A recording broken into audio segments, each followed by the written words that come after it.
And hello.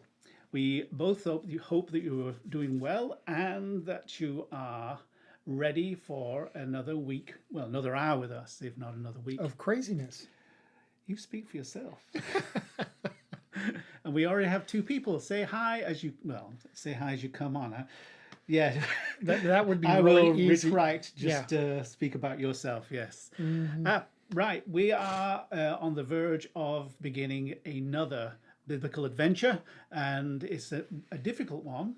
Not because of the subject person as much as everything that surrounds that person.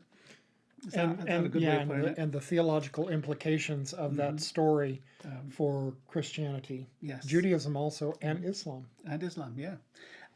So this is going to be one of those multi-week adventures. We're not going to, I almost said, we're not going to throw a lot of stuff at you. I lie. We are going to throw a lot of stuff at you. And it's going to take several weeks to brush it off. Yes. But we're working through the 5 contexts, and we're trying to do them in order, but we will be sort of moving from place to place to place. Good morning, Karen. Good to have you on here. So, what is it about? Well, and who is it about? Well, it's about Abraham, and by extension, Abraham's wife Sarah, their child Isaac, and by extension, everyone. So, let's begin at the beginning. And there we are. We have the slide which tells you what it's all about. I should have moved that one before. Now, when we begin to look at any character in the Bible, we have to ask ourselves the most basic of questions. And in this case, the question is, who was Abraham? Now, in Jewish tradition, Abraham is the patriarch. He's considered the founder of the Jewish people. In Christian tradition, Abraham is an exemplar of faith, that all who have faith, the faith of Abraham, will come to share in the blessings that God promised. And in Islamic tradition, Abraham is a prophet and reformer. According to Islamic teaching, Abraham rejected idolatry and called for obedience to the one true God. And to make sense of that, you have to know that Muhammad and the people he ran around with began with an experience of polytheism, and because they were traders, he kept meeting people who were monotheistic, and he was like, what's this about? And the rest is literally history.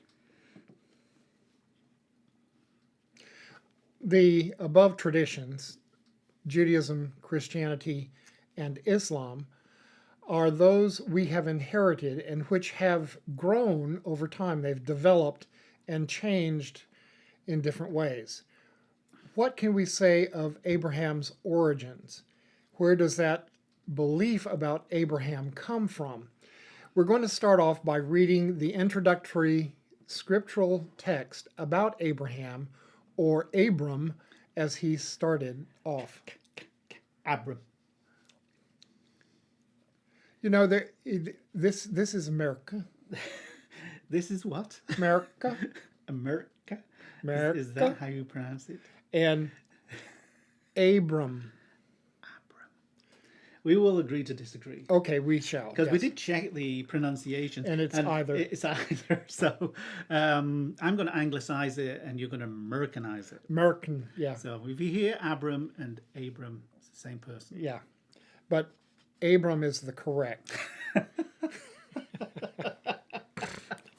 Okay, here we go. This is Genesis 11. And it's now these are the descendants of Terah.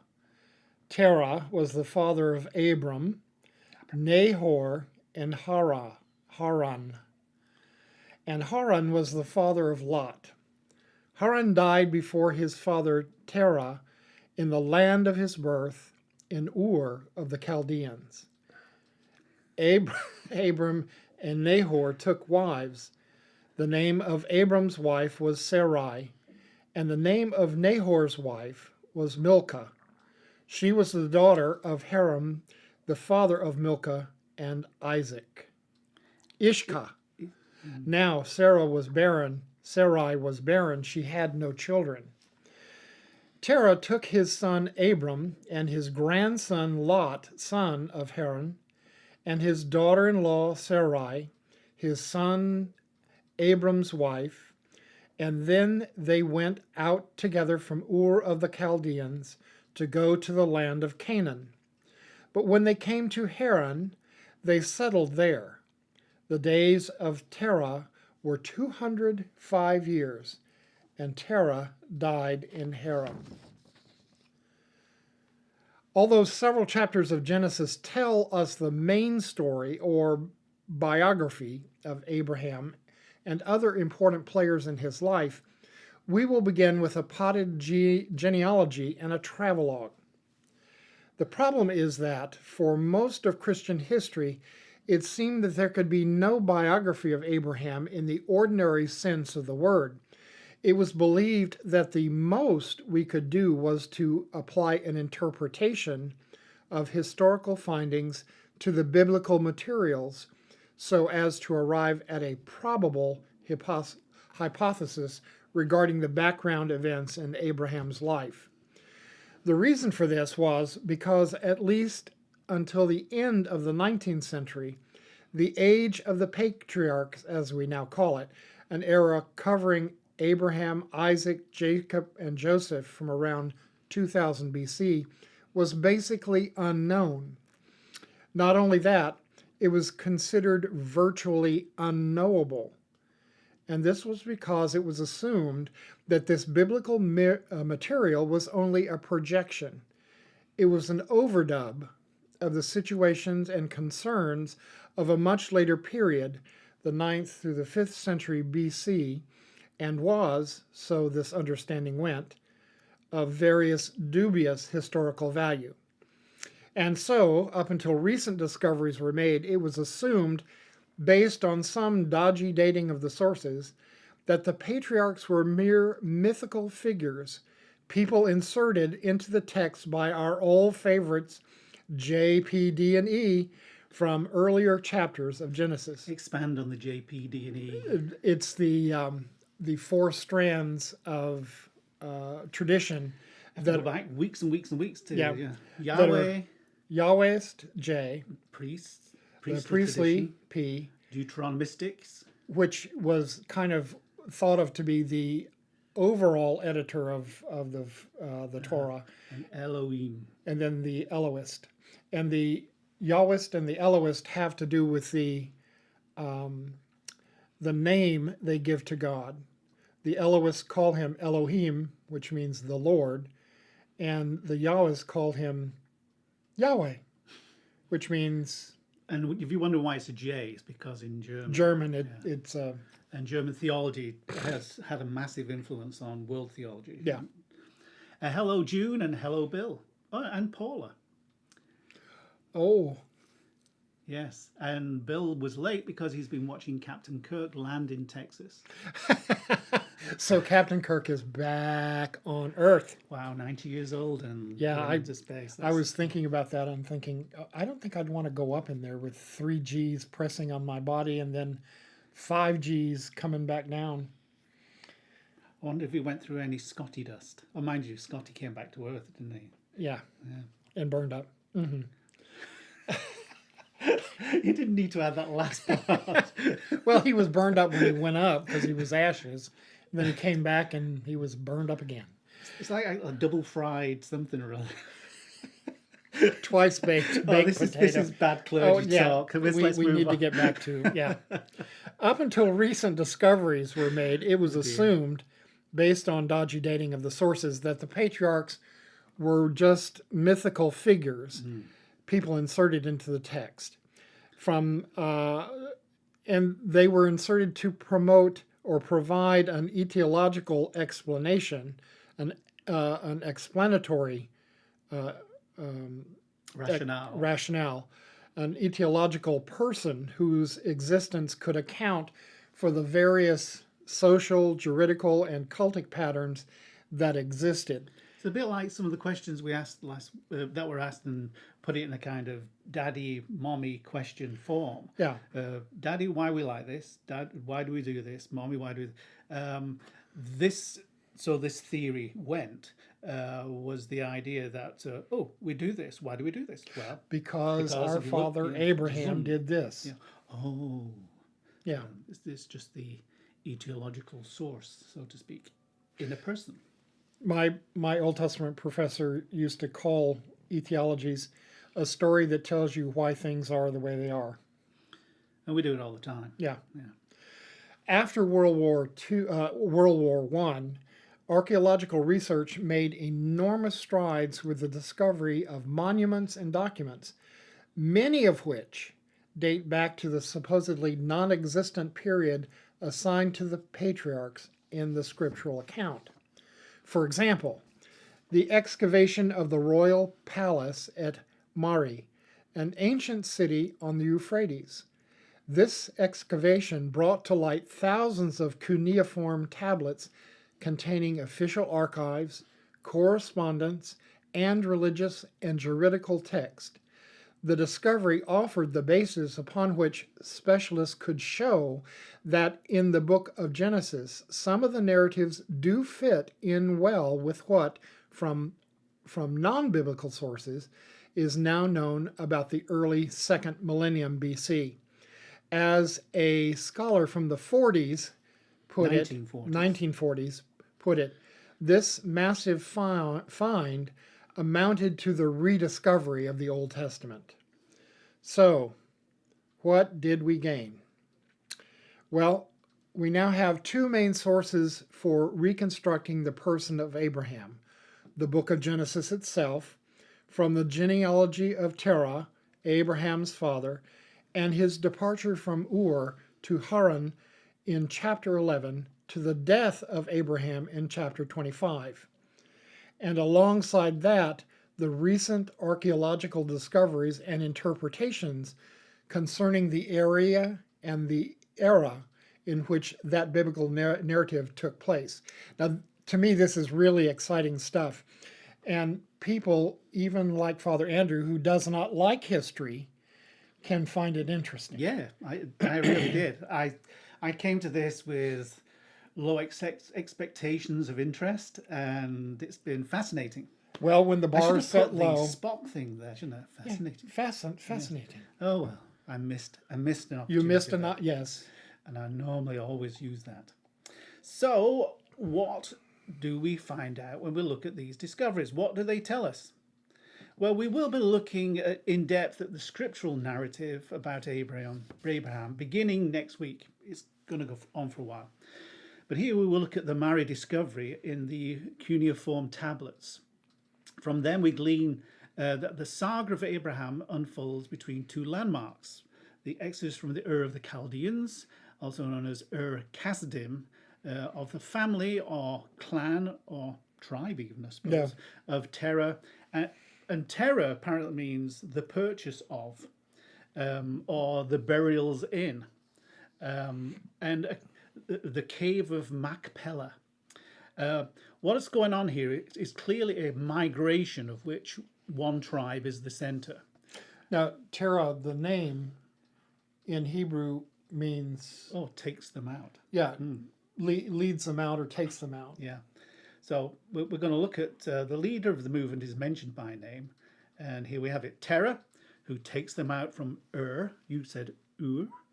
Yeah, it's so just one of those same both thing. are Abram, correct. his son, Lot, the son of Haran, another son of Terah, and their wives, the best known being Sarai, the wife of Abram.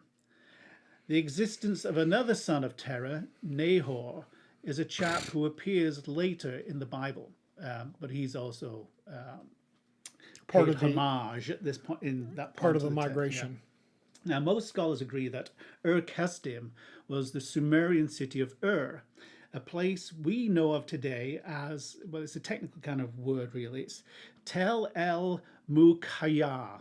I think I've probably just murdered another word, but it's a tell. And it's about 200 miles southeast of Baghdad. A tell is It's a mound. but it's just layers of where cities have built up on themselves. So they go and dig in a tell, archaeologists do, especially biblical ones, Yeah. and they go down and they can tell They can tell the tell. by what they bring up in terms of artifacts, the age of it, and they find fascinating things. And it's interesting that one of the ways in which they date the levels in the tell It's by the garbage. is by the garbage. Yeah, it's weird, isn't it? So garbage is good in terms of archaeology, apparently. Future archaeologists, if we survive, we'll have a lot to They're going to have discover. a lot to look at. Most of it plastic, I'm afraid.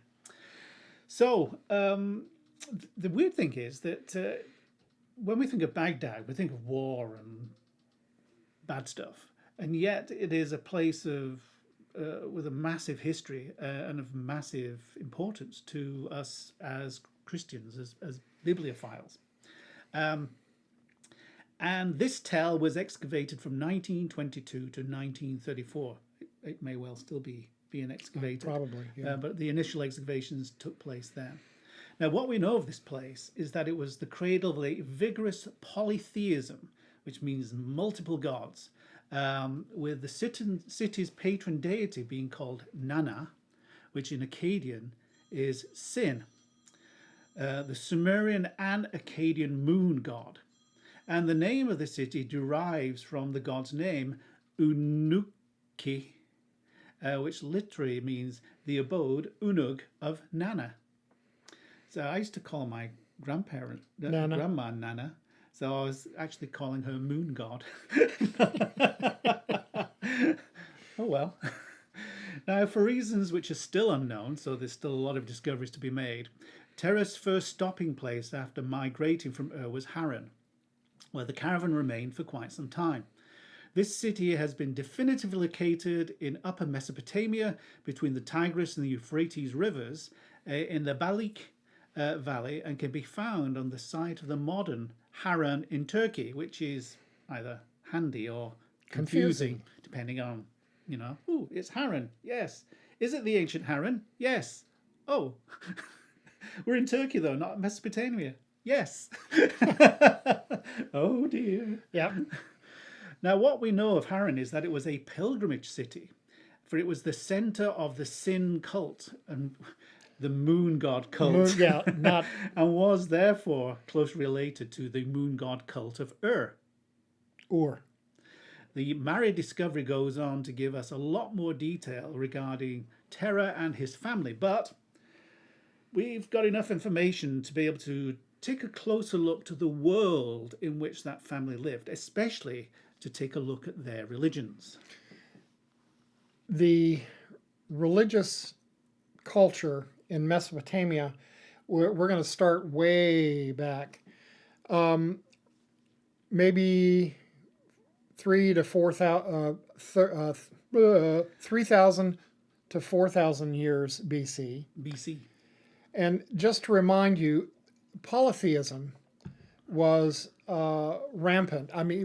It was the go-to religion for most of that period. But in Mesopotamian religion, around the year 3000 BC, it was a polytheistic structure, and it saw natural forces as evidence of the divine.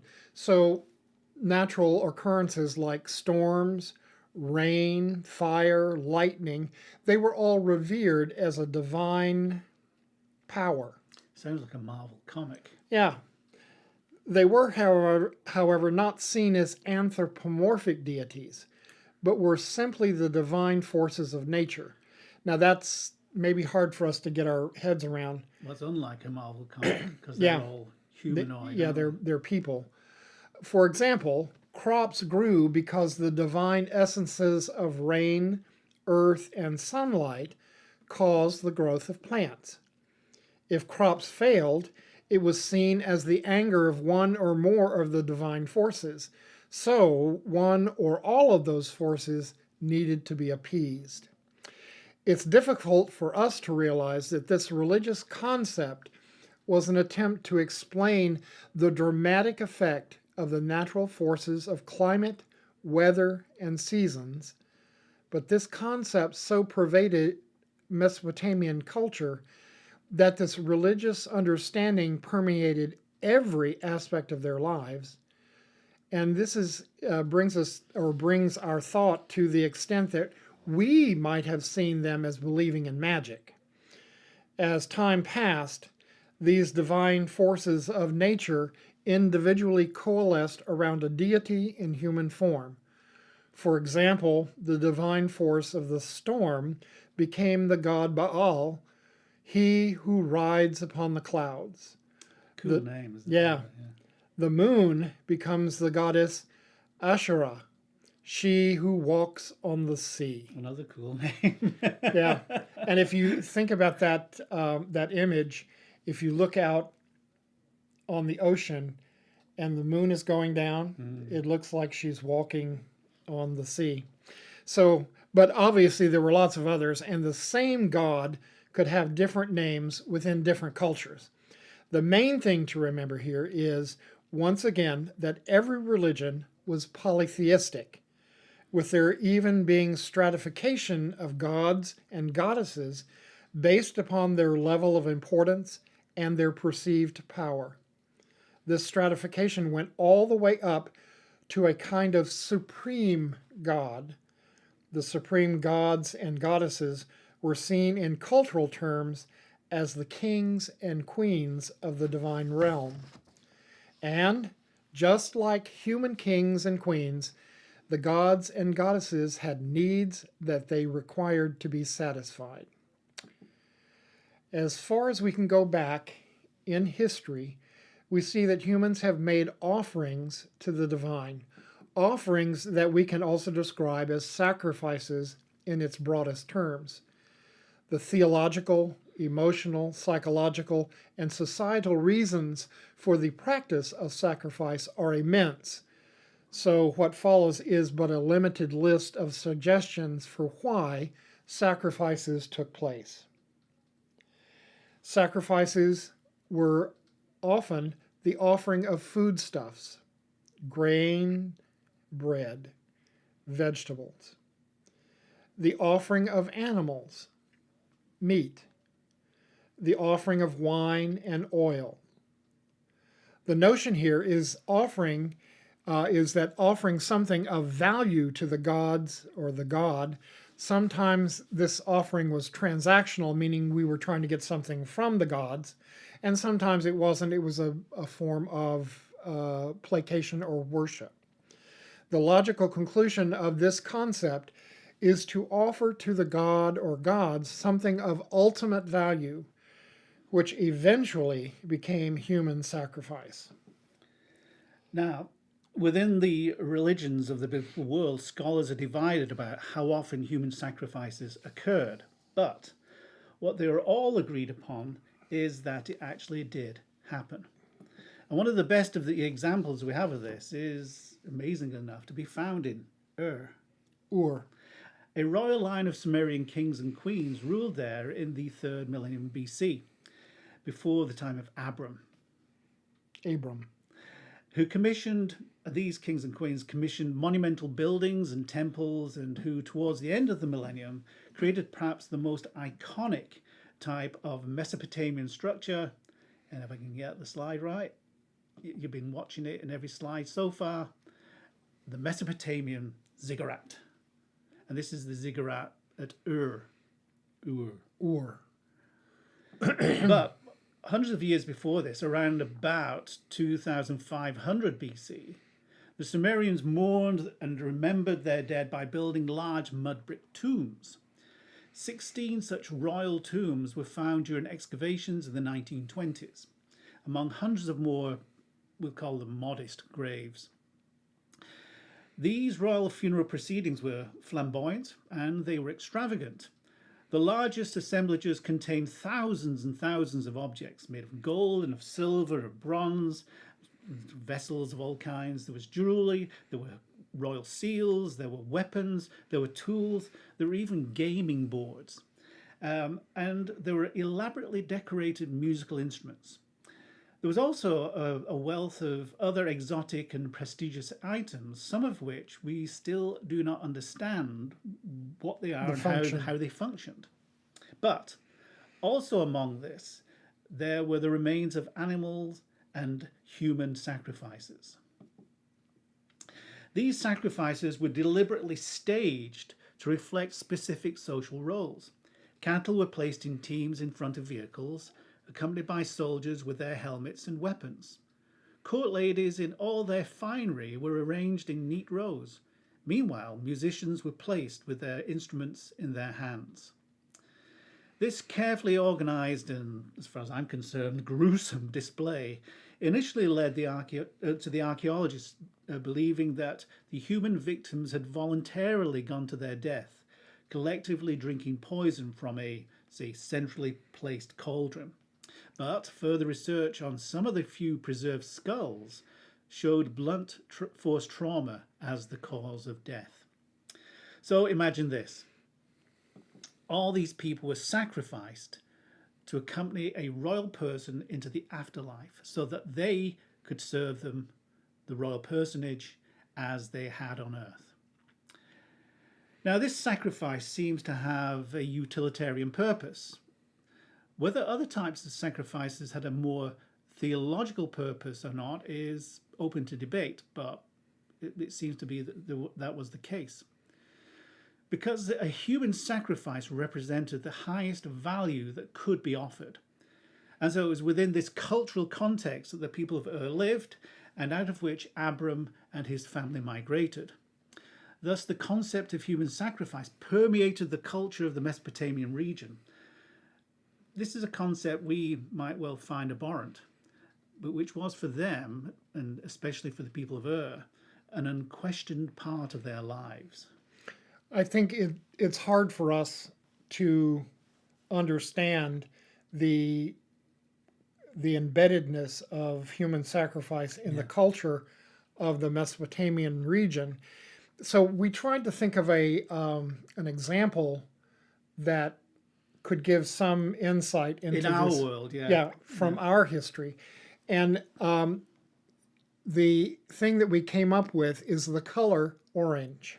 Of all things. Of all things, yeah.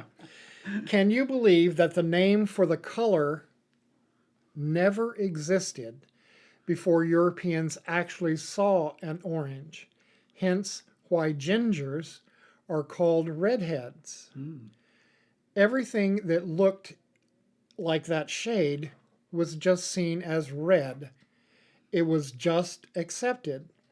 And so, for people in biblical times, human sacrifice, which was so embedded in their culture, was just accepted as part of their culture.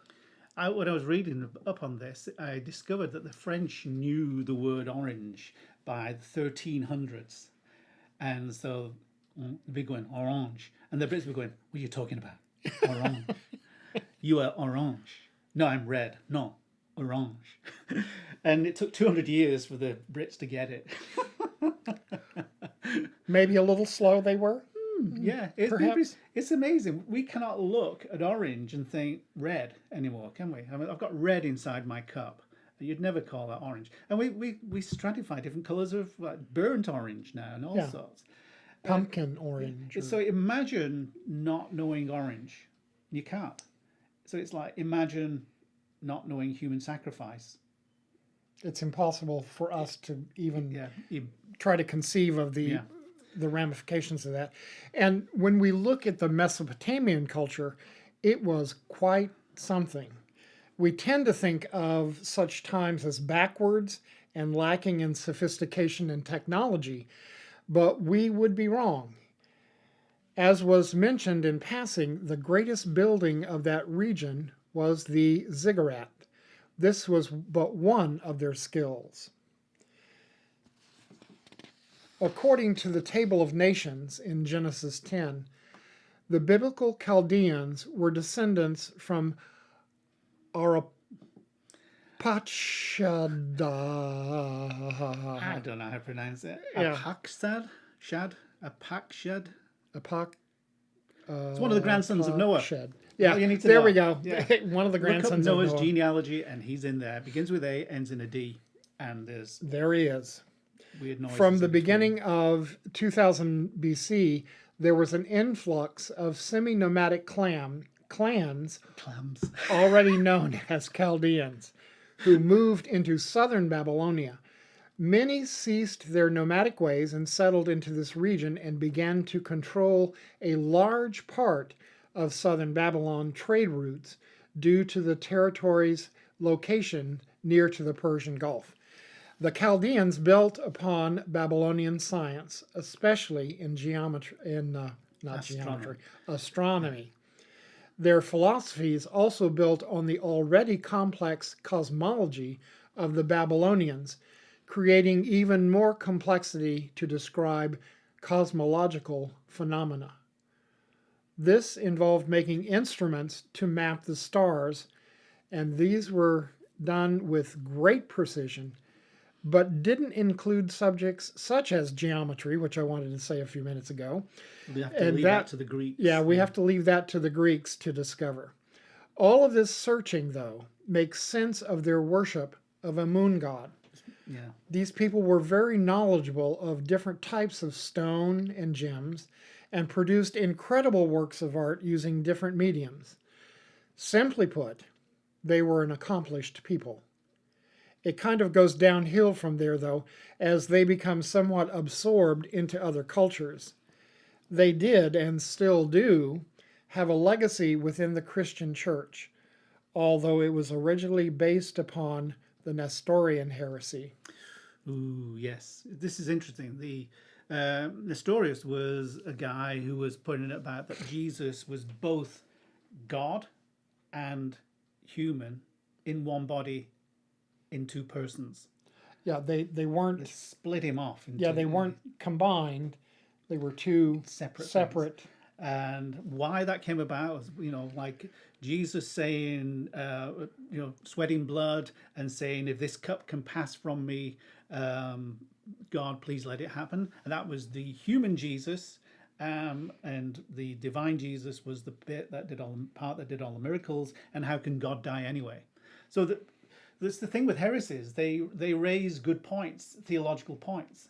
So there's always not just a grain, but a lot of truth in heresies. But then they kind of go off at a tangent. Yeah, it's the heretical viewpoints often go to an extreme, pushing the idea or the true seed, the seed of truth that they embody, and they become heretical because they push it to its ultimate or logical conclusion, and that just kind of breaks down. Yeah. A lot of the language we use as theologians is analogical. Which God is like, but we're not saying God is. It's we're talking of the ultimate being, and if you're Orthodox, that's easy. Just say God is mystery. So it covers a Orthodox multitude theology of everything. is not quite that simple. But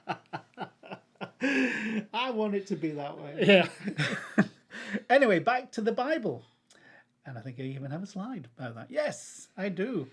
Now that we have some information regarding the original context within which our person of interest, Abram, lived, let's now go to an overview of the story of Abraham as we find it in our Bibles.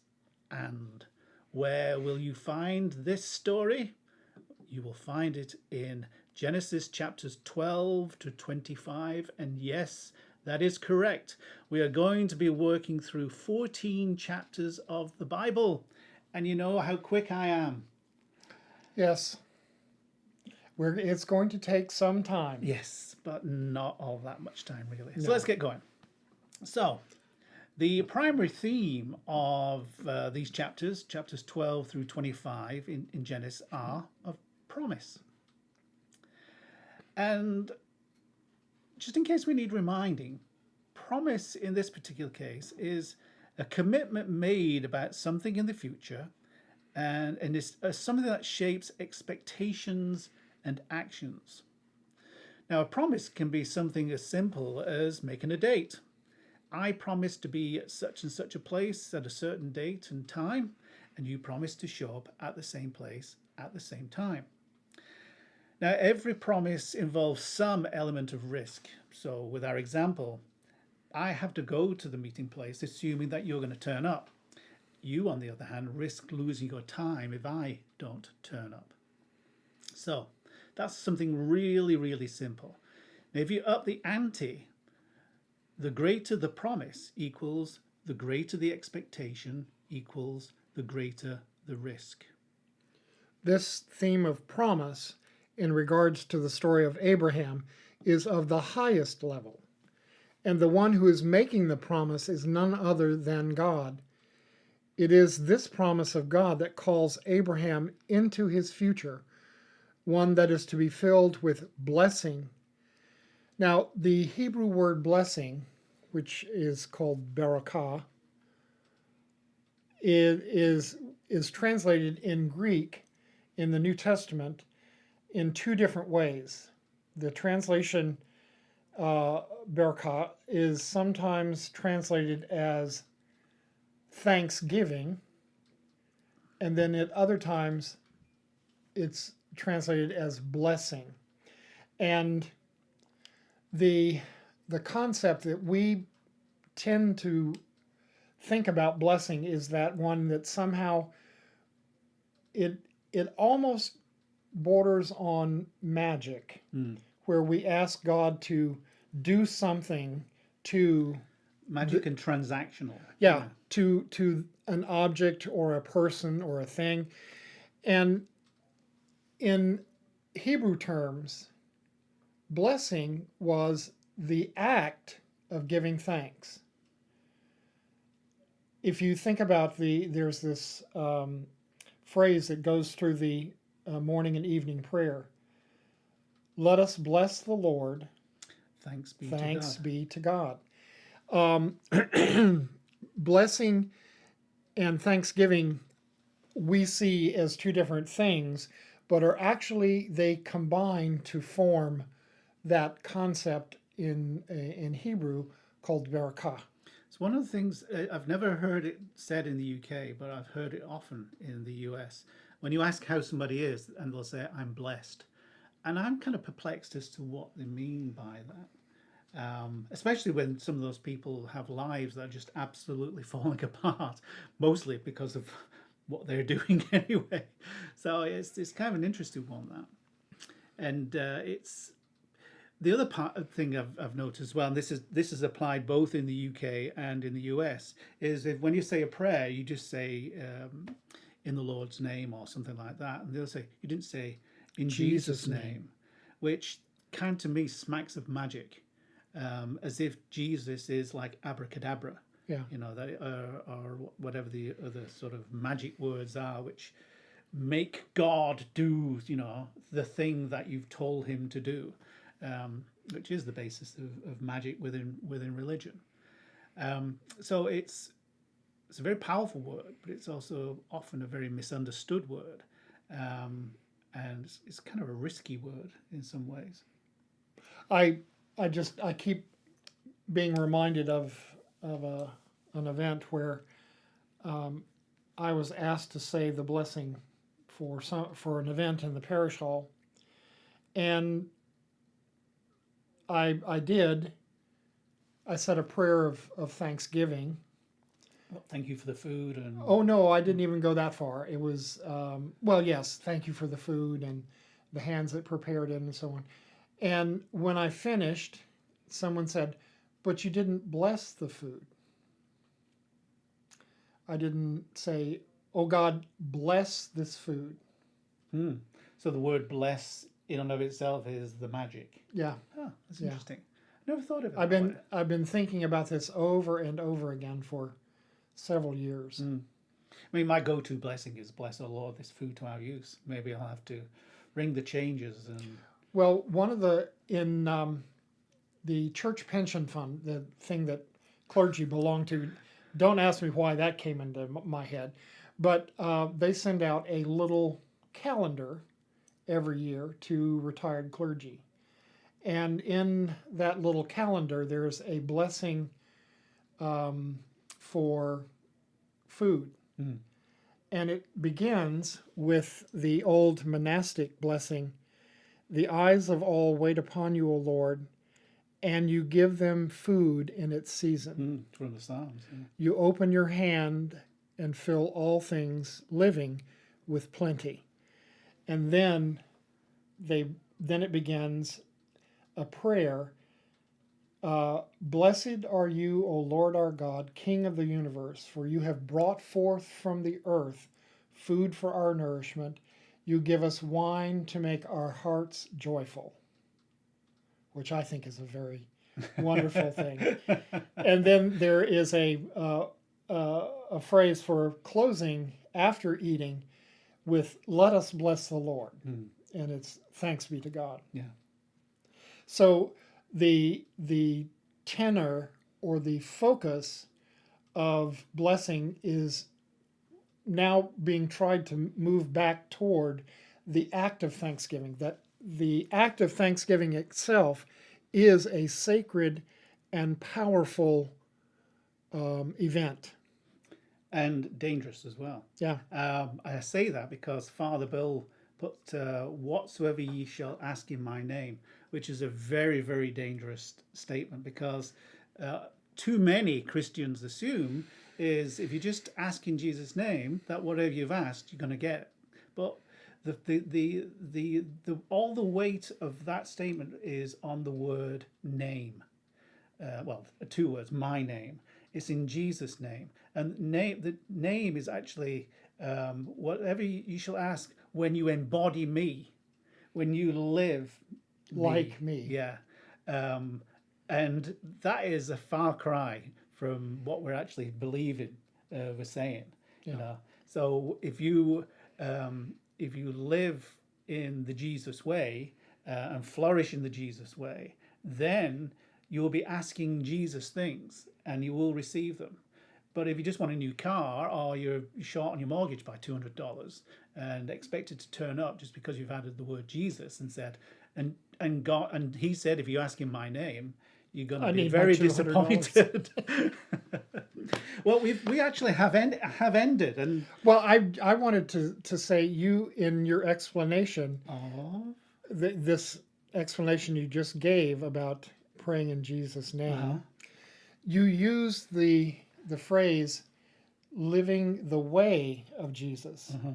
And early followers of Jesus were those who followed in the way. Yes, yes. Yes, all comes together. Yes. It's a great thing about Jesus. He is like incredibly complicated and incredibly simple at the same time. To state who Jesus is and what he brought and what he told us to do is really, really easy. Yeah. To live it and work it out, much more difficult. We like to take shortcuts. We're still kind of polytheistic in that respect. We turn Jesus into a kind of minor god that we control. And it's a transactional thing. Quite often, yeah. It really is. Well, we realise we've thrown a lot at you this week. We thought it was going to take slightly longer than this, though.